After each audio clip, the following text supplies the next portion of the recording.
오늘 또 주님 앞에 나와 예배드리는 사랑하는 귀한 교우 여러분들에게 주님의 크신 은혜와 은총과 축복이 함께하기를 소원합니다. 아멘.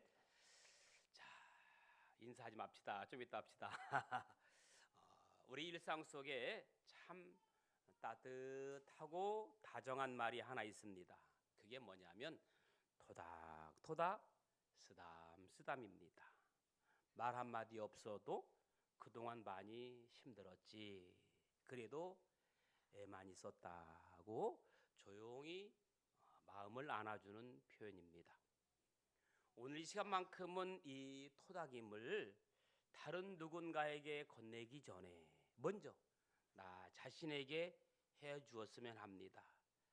바쁘고 고단한 날들 속에서도 포기하지 않고 2025년 여기까지 걸어온 나 자신에게 그래 참 수고 많았다. 시작. 그래 참 수고 많았다.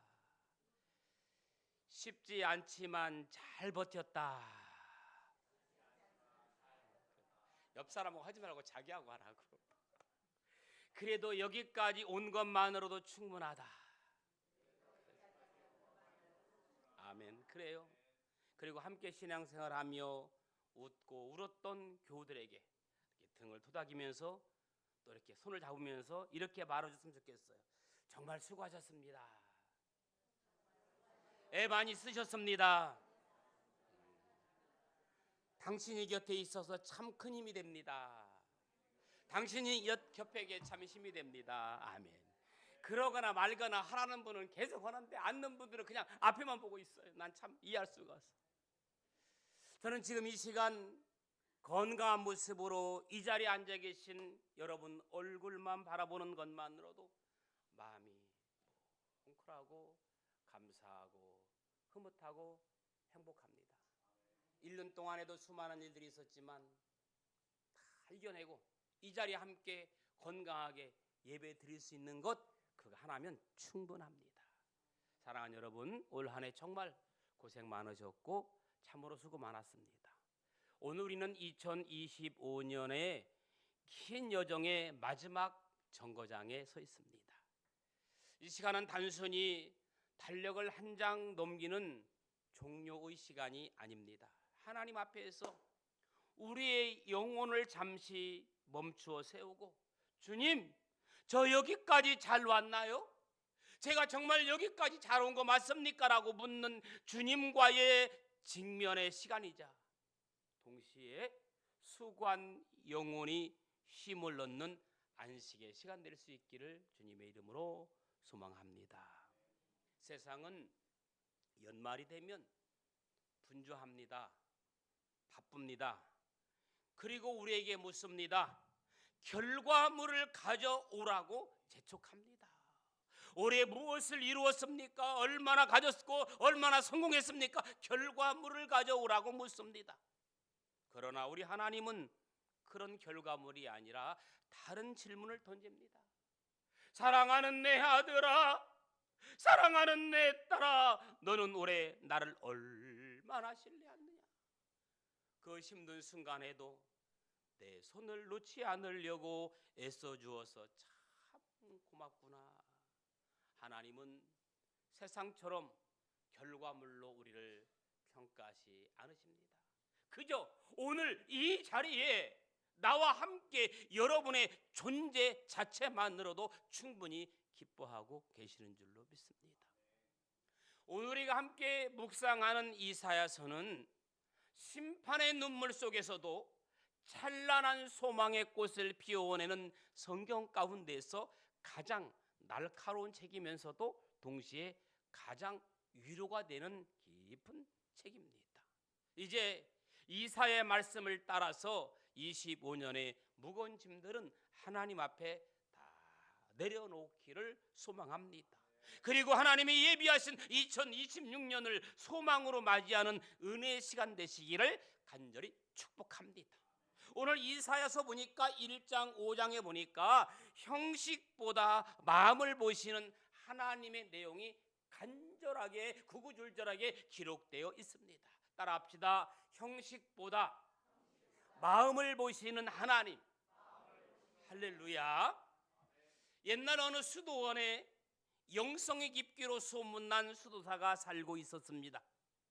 그런데 이 수도사에게는 2명의 제자가 있었는데, 한 명은 성경 지식이 해박하고 금식과 기도의 형식을 완벽하게 지키는 바른이었습니다. 바른이라는 이름을 가진 제자였습니다. 다른 한 명의 제자는 지식은 부족하지만 매 순간순간 하나님을 생각하며 눈물을 흘리는 마음이었습니다.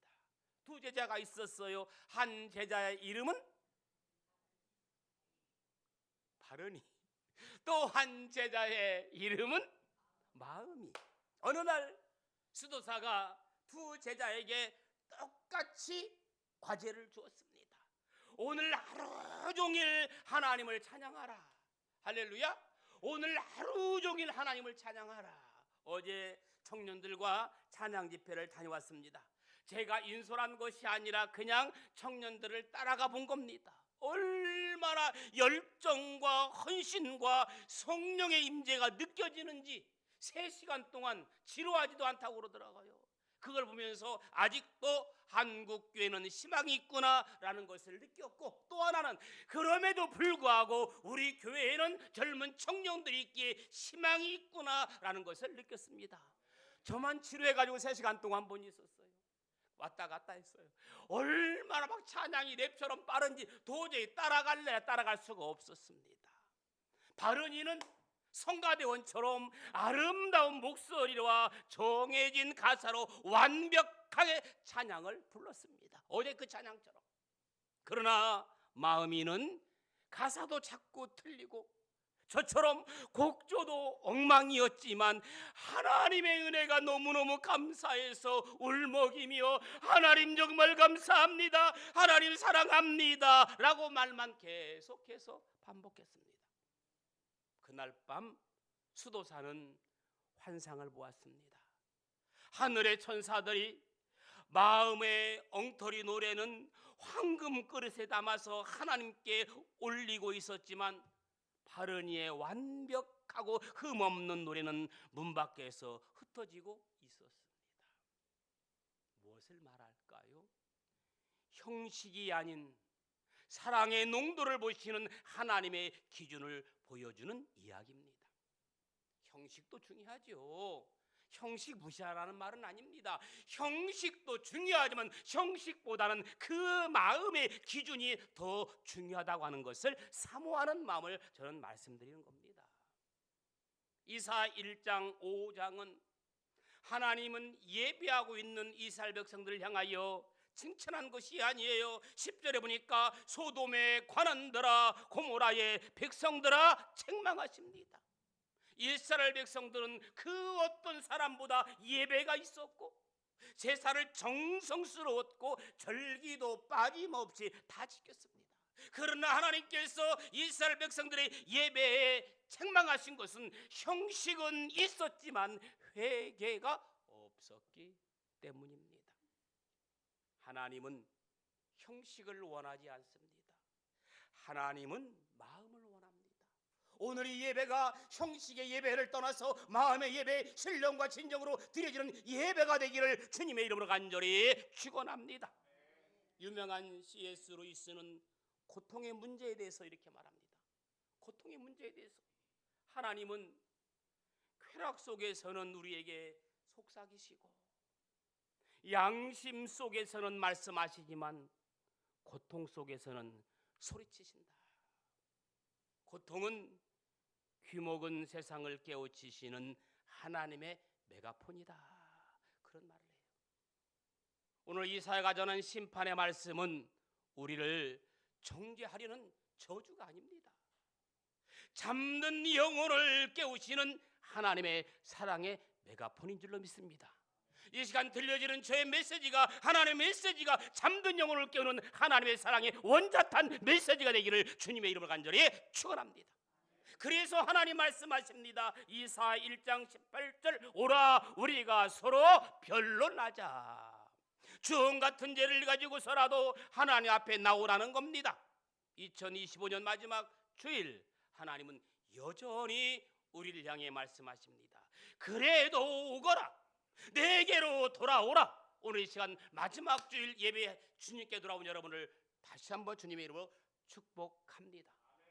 1년 52주 다 중요하지만 시작도 중요하고 마지막도 중요한데 적어도 25년 마지막 주 예배만큼은 하나님 앞에 온전히 드려지려고 그러한 상황하는 마음으로 나오신 여러분을 진심으로 축복해요. 왜 많고 많은 날 가운데 마지막 주에 안 나오는 건 뭘까요?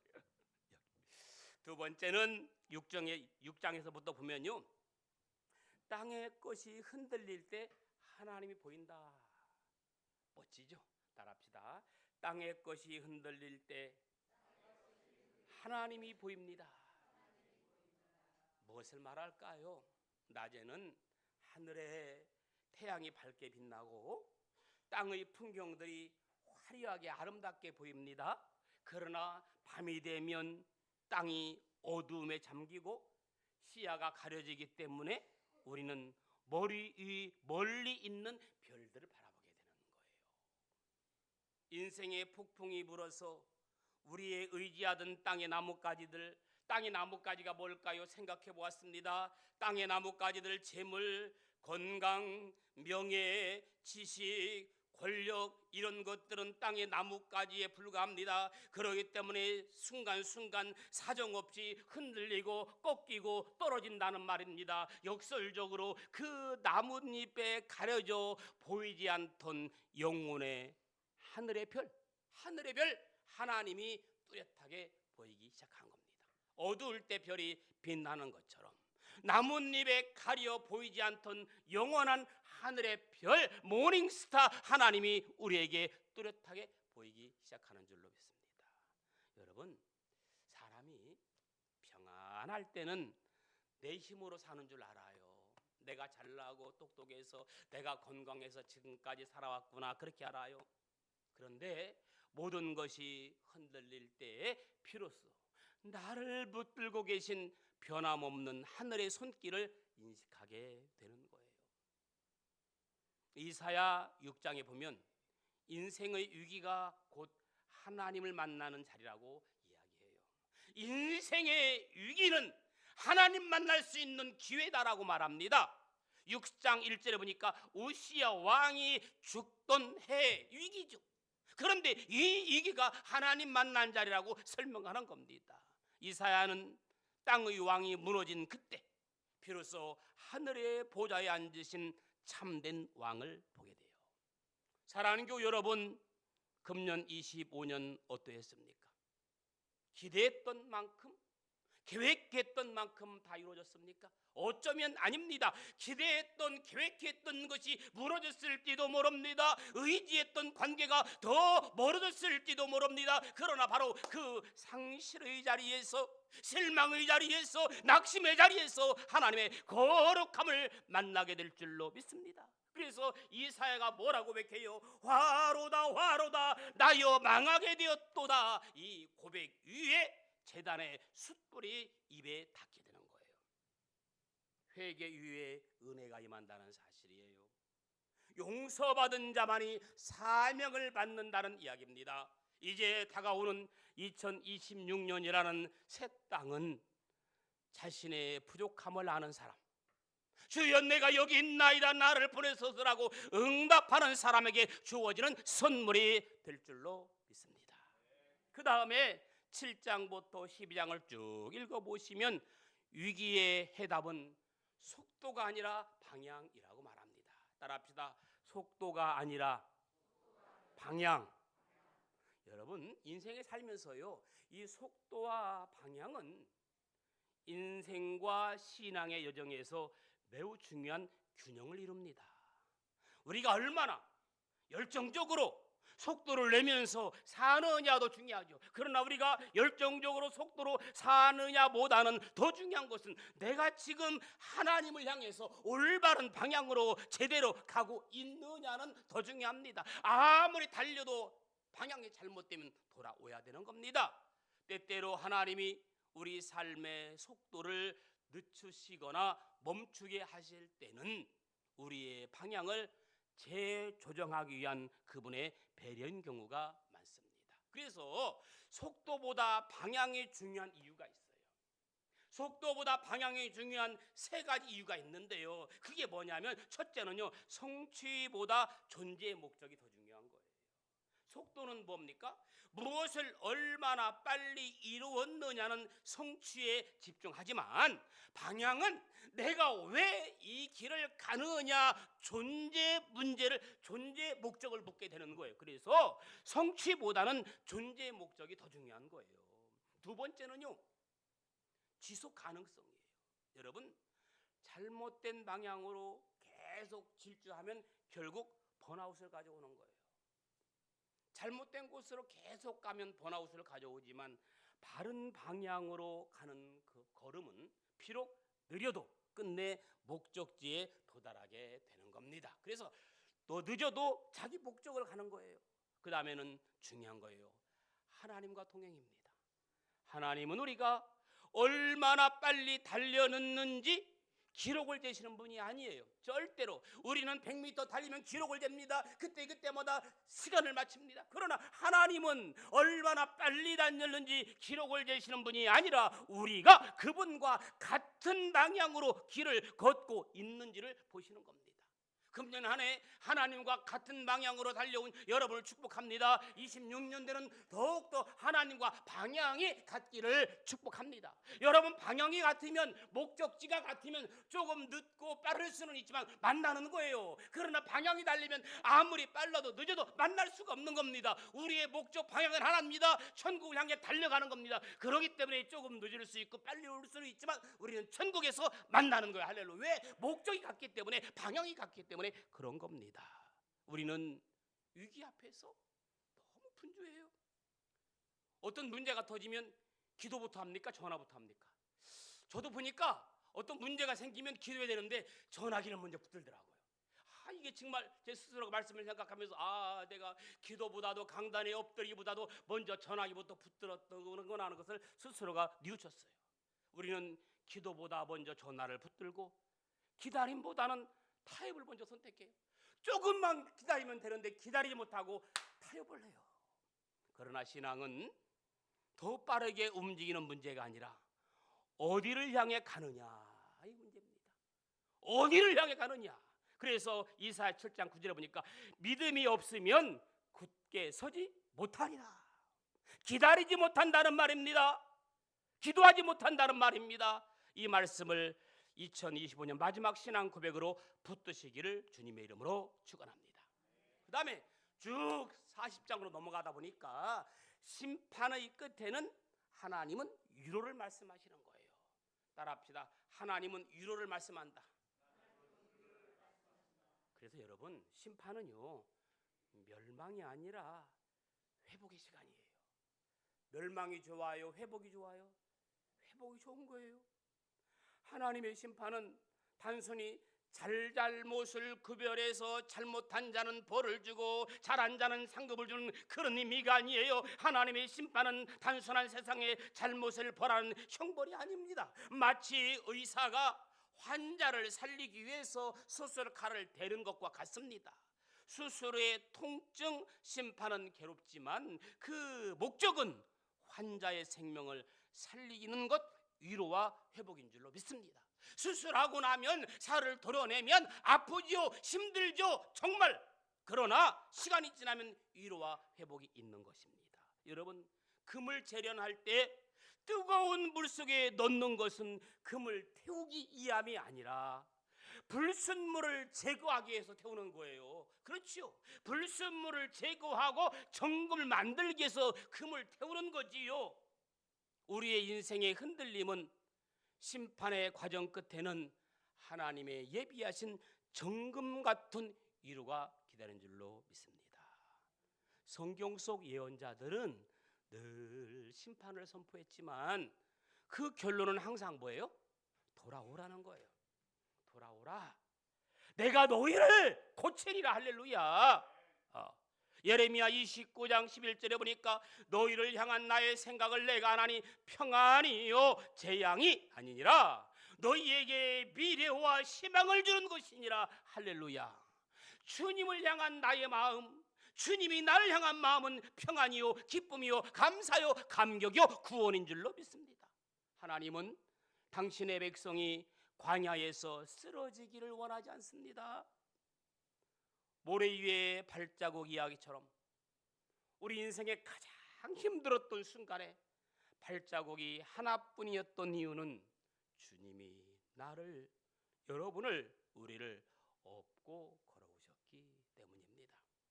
25년 눈물로 버틴 성도 여러분, 아무쪼록 몰라주는 자리에서 믿음을 지켜온 여러분을 하나님은 다 알고 계십니다. 말씀을 마무리합니다. 과거에 묶이지 말고 새일을 기대하십시오. 따라합시다. 과거에 묶이지 말고 새 일을 기대하라. 오늘 본문 43장을 보면요, 이전 일을 기억하지 말며 옛날 일을 생각하지 말라. 이 말씀은 과거를 부정하라는 뜻이 아닙니다. 과거의 실패에 묶이지 말고 과거의 성공에 머물지 말라는 겁니다. 왜? 하나님 말씀하십니다. 보라, 내가 새 일을 행하리니. 2026년 우리가 애써 만들어가는 해가 아니라 하나님이 이미 대조전에 광야의 길을 내시고 사막의 강을 예비해 두신 새 일의 현장인 줄로 믿습니다. 아멘. 이사야서를 관통하는 핵심은 남은 자예요. 항상 남은 자, 떠난 자를 말하는 게 아니에요. 남아있는 자. 남은 자는 어떤 사람이에요? 완벽한 사람이 아닙니다. 연약함을 인정하고 다시 하나님께 돌아오는 사람이 남은 자예요.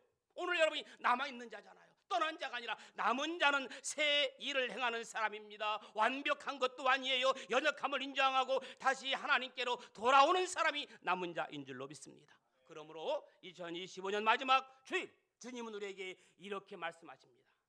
너는 내 곁에 남아라. 여러분, 남아있는 자가 최고예요. 아멘. 떠나지 않은 자가 최고예요. 너는 내 곁에 남아라. 그리고 나와 함께 다시 시작하자. 저는 여러분들과 함께 끝까지 주님 오시는 그날까지 남아서 새 일을 행하고 새 일을 행하는 여러분들 되기를 주님의 이름으로 간절히 축원합니다.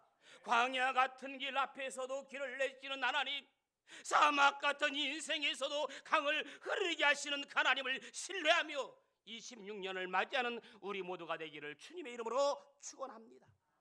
우리 이 시간 같이 찬양하길 원하여. 나의 가는 길 아무도 모릅니다. 나의 가는 길 주님 아십니다. 나의 가는 길 주님께 맡깁니다. 그런 고백하는 마음으로 나의 가는 길 찬양하고 같이 합심으로 기도하는 시간을 갖도록 하겠습니다. 나의 가는 길 주님 인도하시네. 그런 보이지 않아도 날 위해 일하시네.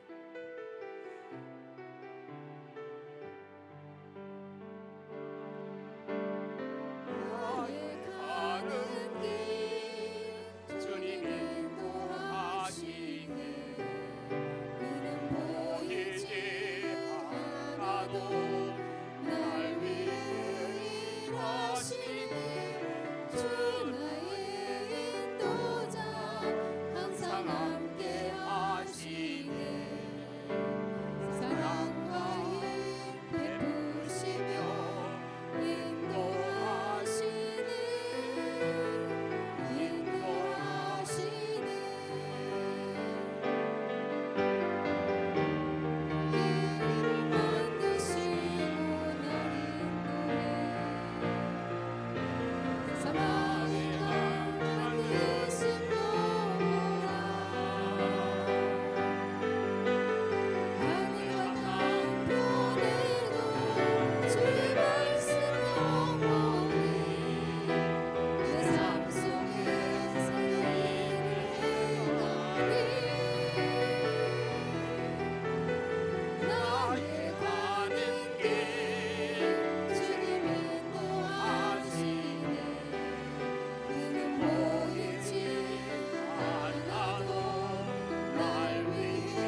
시간 같이 한번 기도하기를 원합니다. 우리의 내일과 2026년 주님의 손에 올려드립니다. 지금까지 인도하시고 지금까지 일하시고 지금까지 함께하신 아버지 하나님, 광야에서도 길을 만드시며 광야에서도 날 인도하신 아버지 하나님, 사막에서도 강을 만드시는 아버지 하나님, 하늘과 땅이 변해도 주의 말씀 영원함을 믿습니다. 내 삶 속에서 새 일을 행할 수 있도록 도와주옵소서. 오늘 말씀을 생각하면서 또 내일의 비전을 위해서 같이 주여 한번 부르고 같이 기도하기를 원합니다. 주여, 살아서 역사하시는 좋으신 아버지 하나님, 은혜와 사랑을 감사합니다. 우리의 내일과 2026년의 길을 주님의 손에 올려드리기를 원합니다. 아버지, 사랑과 자비가 풍성하신 하나님 아버지, 한 해 동안 저희의 삶을 세밀하게 인도하시고 오늘의 마지막 주를 예배 자리에 불러주시니 감사합니다. 지난 1년을 돌아보니 모든 것이 하나님의 은혜였음을 고백합니다. 주님, 이 시간 먼저 저희의 모습을 정직하게 직면합니다. 입술로는 주님을 사랑한다고 말하면서도 삶 속에서는 정의와 긍휼을 잃어버렸던 영식적인 예배자였음을 회개합니다. 오라, 우리가 서로 변론하자 하신 주님의 초청 앞에 저희가 죄음 같은 죄를 가지고 나왔사오니 보혈의 피로 깨끗이 씻어주옵소서. 인생의 위기 속에서 주님만 바라보게 하여 주옵소서. 믿었던 왕이 죽고 계획이 어그러졌던 자리에서 비로소 하늘 보좌를 바라보았던 이사야처럼 저희도 절망 자리에서도 소망의 주님을 만나게 하여 주옵소서. 세상의 방법과 속도에 매몰되지 않게 하시며 잠잠히 주님 앞에 머물려 내가 여기 있나이다 고백하는 사명자로 살게 하여 주옵소서. 이제 아버지 이전 일을 기억하지 않고 새 일을 행하실 하나님을 기도합니다. 하나님, 우리의 삶 가운데에 역사하여 주시고 축복하여 주시옵소서. 아버지 앞에 놀라운 삶을 살아갈 수 있도록 주님 역사하여 주시길 원합니다. 아버지 하나님, 도와주시기 원합니다. 주여, 정직한 영을 도와여 주옵소서. 아버지 앞에 나갈 수 있도록 도와주시길 원합니다. 하나님, 축복하여 주옵소서. 하나님, 도와주시길 원합니다. 역사하여 주시옵소서. 살아서 역사하신 좋으신 아버지 하나님, 인생의 위기 속에서 주님 바라보게 하시니 감사합니다. 믿었던 왕이 죽고 계획이 어그러진 자리에서 비로소 하늘 보좌를 바라보았던 이사야처럼 우리에게도 절망의 자리에서도 소망의 주님을 만나보게 하여 주옵소서. 세상의 방법과 속도에 매몰되지 않게 하시고 잠잠히 주님 앞에 머물며 주여, 내가 여기 있나이다 고백하는 사명자로 거듭나게 하여 주옵소서. 이전 일은 기억하지 않고 새 일을 행하실 하나님을 기대합니다. 하나님, 2025년 모든 눈물과 아픔을 주님의 은혜 안에 묻고 26년이라는 약속의 땅을 향해 담대히 나아가는 저희들 되게 하여 주옵소서. 저희의 영원한 소망 되시는 예수 그리스도의 이름으로 간절히 기도드립니다. 아멘. 488장 같이 찬송.